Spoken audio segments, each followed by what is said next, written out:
there's a moment in Frieren beyond journey's end that haunts me. It's not a battle, not a revelation, not even a conversation, really, it's silence. Frieren stands before a grave. The wind moves through the grass. Time stretches, and in that stillness, something unbearable settles into the frame. The realization that she waited too long, that she had centuries, and she spent them like someone who believed the people she loved would always be there. They weren't. This is where the story begins. Not with adventure, not with magic or monsters or the promise of discovery. It begins with the aftermath of a journey already completed. The hero's tale is over. The Demon King is defeated. The world is saved. And Frieren, the elven mage who stood beside humanity's greatest hero, is left standing in the wake of something she didn't understand until it was gone. She's immortal. They were not. What Frieren does, what it accomplishes in ways few stories dare to attempt, is it makes time itself the antagonist. Not as metaphor, not as background. Time becomes the central, crushing force of the narrative. And in doing so, it asks a question that anime, for all its fantastical worlds and emotional depth, rarely confronts with this kind of unflinching clarity. What does it mean to outlive everyone you love? Not in theory, not in the abstract, but in the lived, psychological reality of watching people age and fade while you remain unchanged. While you stand outside the flow of their lives, believing there will always be more time, more chances, more moments to say the things that matter, until there aren't. The show opens with an ending. The hero's party returns victorious. There's celebration, there's peace, and then, in what feels like a blink to Frieren, 50 years pass. Himmel, the hero, the human warrior who led them, dies of old age, and Frieren attends his funeral with the expression of someone who's only just realized they've made a terrible mistake. She barely knew him. They traveled together for 10 years, a decade of battles and campfires and shared danger, and to her, it was nothing. A brief chapter, a footnote in a life measured in centuries. She didn't ask questions, didn't seek to understand what moved him, what he feared, what he dreamed, because there would be time for that later. Except time, for humans, runs out. This is the wound the story opens with. Not a physical injury, not a dramatic loss in the heat of battle, but a slow, dawning horror. The realization that she sleepwalked through a friendship that mattered more than she knew, that she treated his life, his limited, precious human life, as if it were infinite. And now it's over. What haunts the narrative from this point forward is not just grief, it's regret, the specific, suffocating weight of knowing you had the chance to connect, to truly see someone, and you didn't. You assumed, you waited, you told yourself there would be another opportunity. Frieren sets out on a journey to retrace the steps of that original quest, to return to the places they visited, to collect spells, the same way she always has, with the same detached curiosity. But something has shifted. The world hasn't changed. The landscapes are the same. The magic is the same. She's the one who's different now, because she's carrying something she never carried before, the knowledge of absence, the shape of what's missing, and everywhere she goes, she sees echoes of Himmel,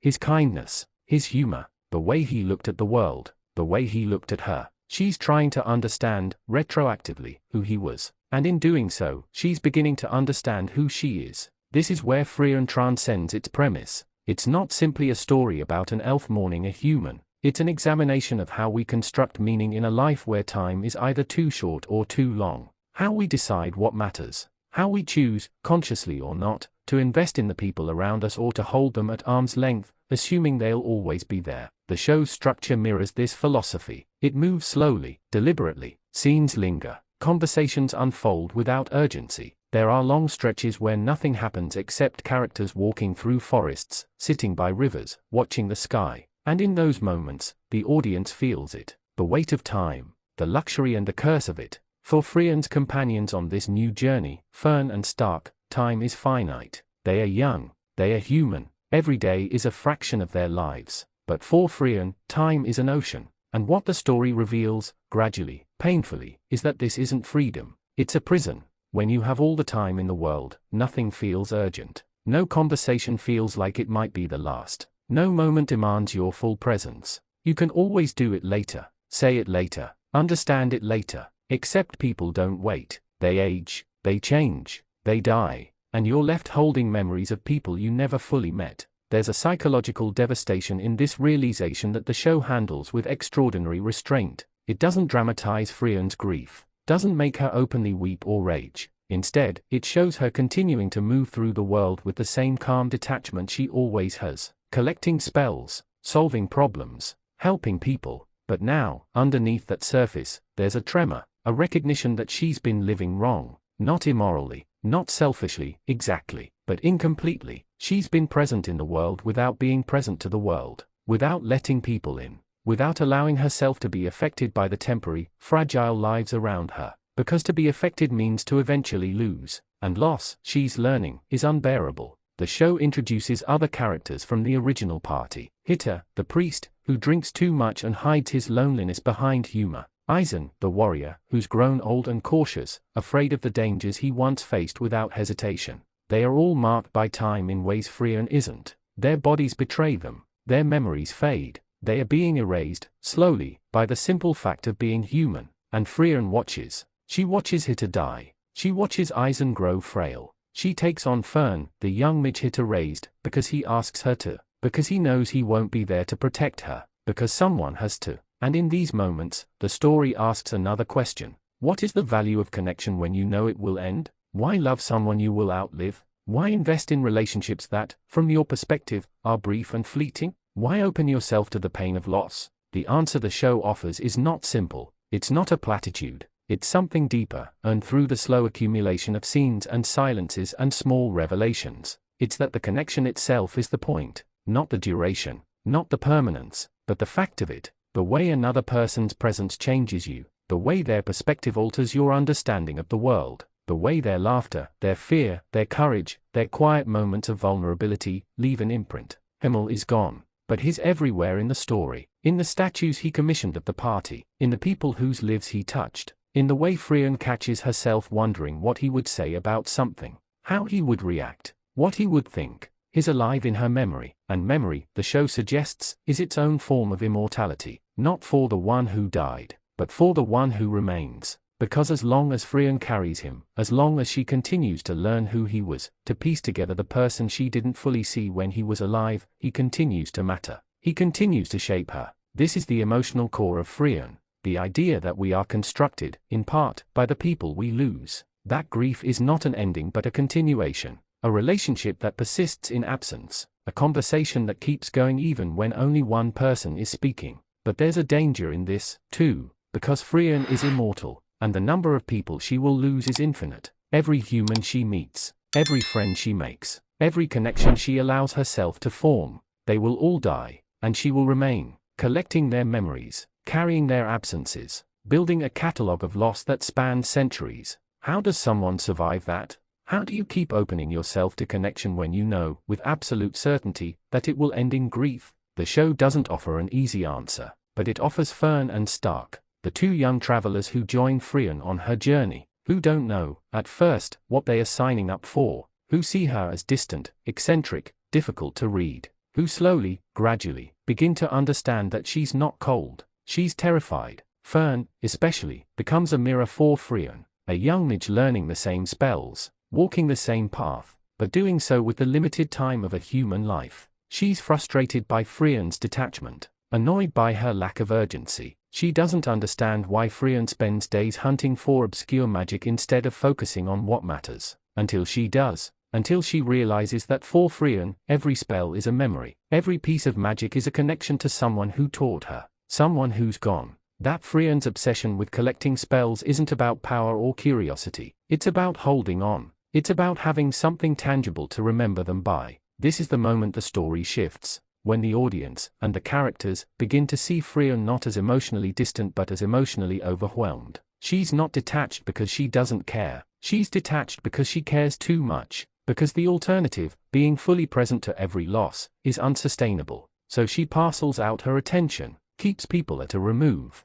maintains the illusion that they are temporary, that they don't really matter. Because if she admitted how much they matter, she would have to admit how much it will hurt when they are gone. And she already knows. She's already learned it. The pain is coming. What makes Frieren so devastating, and so beautiful, is that it doesn't resolve this tension. It doesn't give Frieren a way out. She will outlive Fern. She will outlive Stark. She will outlive every human she meets. The grief is inevitable. The loss is built into the structure of her existence. But the show argues, quietly, insistently, that this is not a reason to withdraw. It's a reason to be present, because the time is short, because these people, these fragile, temporary, human lives, are happening right now, and they won't happen again. And if you wait, if you tell yourself there will be another chance, you will find yourself standing at another grave, realizing too late that you missed it. You missed them. There's a scene, late in the series, where Frieren and Fern sit together in silence. The fire crackles, the night is deep, and Frieren says something simple, something that, in any other show, would be throwaway. She tells Fern she's glad she's here. It's not dramatic, it's barely noticeable, but it's everything. Because it's the first time Frieren has admitted, out loud, that someone's presence matters to her. Not in the past, not in memory, but now, in this moment, this brief, flickering, human moment. And Fern smiles, and the scene moves on, but the weight remains. What Frieren, beyond Journey's End accomplishes, what it gives to the audience and to the medium of anime itself, is a new framework for understanding loss. Not as something to overcome, not as a wound that heals, but as a presence, a companion, a part of the experience of loving anything or anyone. The show resonates so deeply because it speaks to something universal. We are all, in our own ways, outliving the people and moments we love. Not because we're immortal, but because time moves, because people change, because the world we knew last year is not the world we inhabit now, because the people we were close to grow distant, because the versions of ourselves we used to be die and are replaced. We are all carrying ghosts, and the question is not whether we will lose. The question is what we do with the time we have, whether we show up, whether we pay attention, whether we ask the questions that matter while there's still someone to answer them. Frieren didn't. And now she's trying to learn who Himmel was by retracing his steps, by visiting the places he loved, by collecting the fragments of him that remain in the world. It's too late to know him, but it's not too late to honor him, and maybe that's enough. Maybe the fact that she's trying, that she's allowing herself to feel the weight of his absence, that she's opening herself to the same pain with Fern and Stark, maybe that's the point. Not to avoid loss, but to let it mean something. The show's visual language reinforces this at every turn. Wide shots of landscapes, Frieren standing small against enormous skies, time-lapse sequences of seasons changing, villages growing, forest thickening. The world moves, life continues, and Frieren remains, but she's not the same. With every step, every conversation, every quiet moment of connection, she's becoming someone new,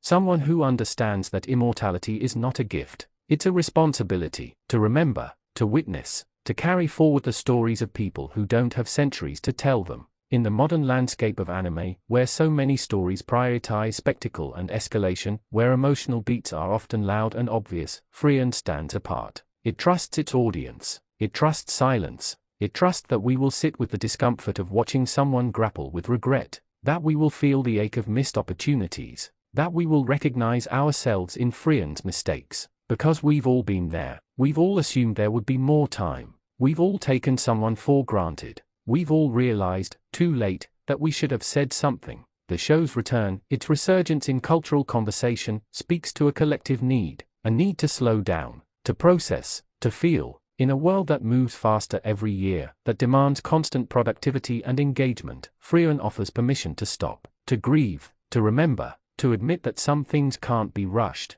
and some losses can't be fixed, only carried. As the story continues, as Frieren moves deeper into the north, closer to the land where souls are said to rest, the question hanging over everything is not whether she'll find Himmel again. It's whether she'll allow herself to be found. By Fern, by Stark, by the next generation of travelers who will walk beside her for their brief, precious human lives. Whether she'll stop waiting for the perfect moment and recognize that this, right now, is the moment. This quiet evening by the fire, this shared meal, this joke that makes Fern roll her eyes. This is it. This is the time we have. And when it's gone, all that remains is the choice we made. To be present or to be elsewhere. To see people or to assume we'd see them later. Frieren chose wrong once. She's choosing differently now. And in that choice, in that slow, painful learning, there's something profound. Not a redemption, not a solution, but a way forward. A way to carry the weight of immortality without being crushed by it. A way to love, even knowing the cost.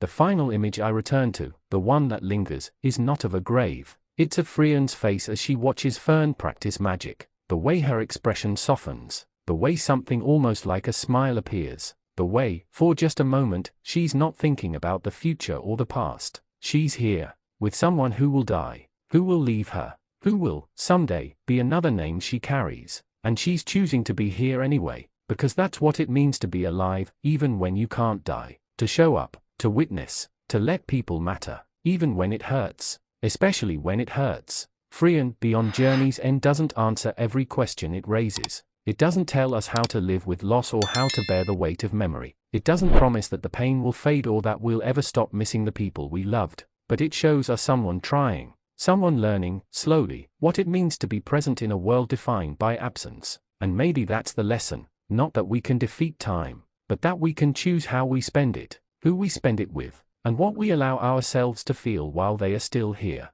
The story continues. Frieren walks north, and with every step, she carries them all. Himmel, Hitter, Eisen, everyone she's lost and everyone she will lose. And she keeps walking, because that's what you do. You carry them, and you keep going, and you try, this time, to pay attention. So when the next ending comes, and it will, you won't be left wondering who they were. You'll know, because you were there. You were really there, and that, in the end, is all any of us can do. Be there, while there's still time.